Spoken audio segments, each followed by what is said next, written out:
பொது சிவில் சட்டம் இஸ்லாமிய சமூகத்திற்கு சாதகமா அல்லது பாதகமா என தமிழ்நாடு தவ்ஹீத் ஜமாத்தின் பொதுச் செயலாளர் திரு முகமது யூசுப் அவரிடம் கேட்கலாம். வணக்கம் திரு முகமது யூசுப். சொல்லுங்க சார். திரு முகமது யூசுப், பொது சிவில் சட்டத்திற்கு முஸ்லீம் சட்ட வாரியம் எதிர்ப்பு தெரிவிக்கிறாங்க. எதிர்ப்பு தெரிவிக்க என்ன காரணம்? இதனால அவங்களுக்கு என்ன பாதிப்பு?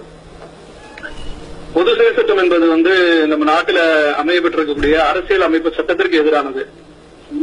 அரசியல் அமைப்பு சட்டம் 25 இந்த நாட்டில் இருக்கக்கூடிய எந்த ஒரு மதத்தவரும் தன் மதத்தின் நம்பிக்கையின் அடிப்படையில் செயல்படுவதற்கும் அந்த கொள்கையை மக்களுக்கு எடுத்துச் சொல்வதற்கும் உரிமை வழங்கப்பட்டிருக்கு.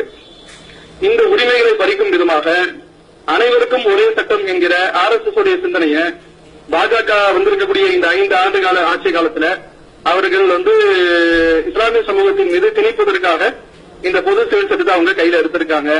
இதை நாங்கள் வன்மையாக எதிர்க்கிறோம்.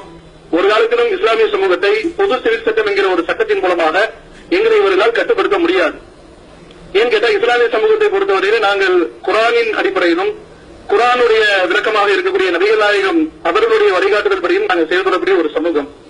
உலகம் முழுக்க இருக்கக்கூடிய ஒரு மிகப்பெரிய சிறுபான்மை சமூகமாக, இன்னைக்கு இந்திய அளவில் மிகப்பெரிய சமூகமாக இருக்கக்கூடிய சிறுபான்மை சமூகமாக முஸ்லிம்கள் இருக்கிறோம்.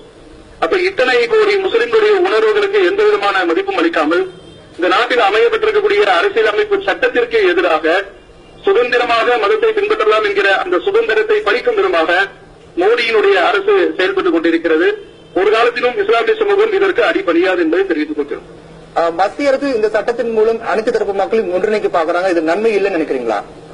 எப்படி ஒன்றிணைக்க முடியும்? ஒவ்வொரு மதத்தவர்களும் ஒவ்வொரு விதமான கொள்கையில இருக்கிறாங்க.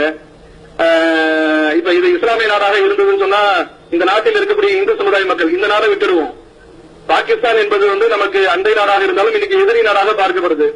அந்த நாட்டிலும் இந்து சமுதாய மக்கள் இருக்கிறாங்க. இந்து சமுதாயத்திற்கு என்று வழிபாட்டு முறைகள், வணக்க முறைகள், திருமணங்கள் எல்லாத்திலுமே சடங்கு சம்பிரதாயம் இருக்கு. இப்ப இந்து சமுதாயத்துல அம்மி மிதிப்பதும் அருந்ததி பார்ப்பதும் அவங்களுடைய திருமணத்திற்கு ஒரு முக்கியமான சடங்கு.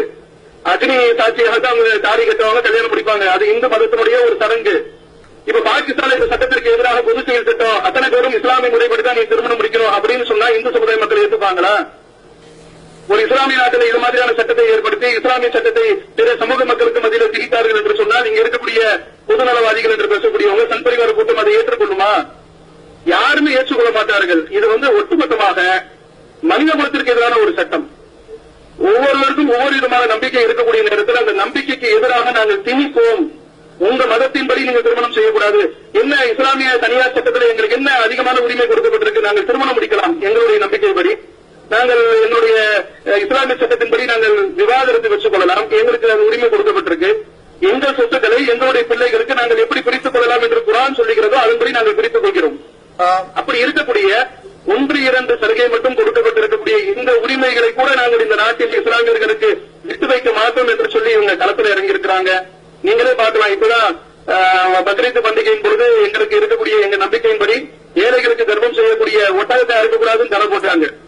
அப்ப அந்த மாமிசங்கள் ஏழைகளுக்கு சென்றடைந்து விடக்கூடாது, அது எங்களுடைய நம்பிக்கையில ஒரு விஷயம் என்று வருகிற பொழுது எங்கள் நம்பிக்கைக்கு எதிராக செயல்படுவதற்கு நீதிமன்றத்தையும் அவர்கள் துணைக்கு அழைக்கிறாங்க. நான் இன்னும் சொல்றேன், நம்ம நாட்டில் இருக்கக்கூடிய அரசியல் அமைப்பு சட்டம் ஆர்டிகல் 36 51 வரையிலும் இருக்கக்கூடிய நம்முடைய நாட்டினுடைய கொள்கை விளக்கம் என்று அவர்கள் கொடுத்திருக்கக்கூடிய அந்த கொள்கை பகுதி, அதுல தான் அந்த 44வது பிரிவு வருது.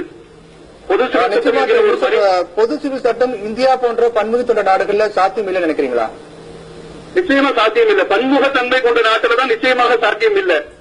இந்த நாடு மதச்சார்பற்ற ஒரு நாடு. முதல்ல அந்த அடிப்படையை நம்ம புரிந்து கொள்ள வேண்டும்.